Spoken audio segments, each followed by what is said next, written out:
Madam Deputy Speaker. I don't think that there is any doubt in this House that the situation that we are facing and debating this afternoon is unprecedented in living memory, with a raft of measures that would be unspeakable in any other situation outside of wartime. Such is the challenge we face. And the Government has my support in implementing measures to help keep us all safe and help keep each other safe from this hidden enemy. I do have a number of concerns, as raised by a number of our front bench, around those that are self-employed, around the impact on those that are disabled and frontline NHS staff. However, time not permitting, I will make one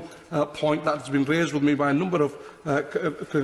constituents around Schedule 27 of this bill, which suspends protections that prevent the cremation of an individual regardless of their wishes or faith. The right to faith and dignity in death are some of our most inalienable rights, and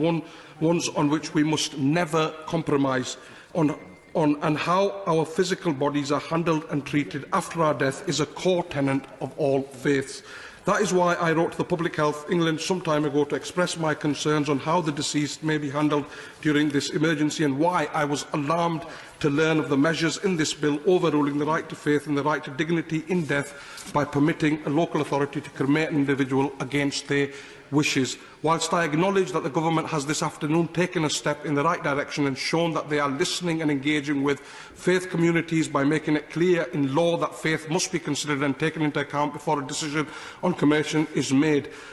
there is still some confusion within it, as it appears to still allow a local authority to cremate on an individual against their wishes where there is a lack of capacity either locally or in the immediate area for handling the deceased. The Government must this afternoon address this confusion and make it clear the absolute right to refuse the option of cremation is upheld in this amendment and in Government policy. They must also make it clear that they are committed to ensuring that all local authorities will have sufficient capacity to handle an increased number of deaths. And it is on this point that I want to pay tribute to the work of Bradford Council over recent days and weeks to build our additional capacity to handle deaths in a faith-compliant manner and ensure that in Bradford we never have to compromise on the right to faith and dignity in death. As the leader of Bradford Council has firmly set out, those of faith where burial is a prerequisite will always have that wish respected, and that will always be Bradford Council's position in all circumstances, a point which I think should be clearly on the record. In short, our Muslim and Jewish faith communities are rightly concerned about the measures in this bill,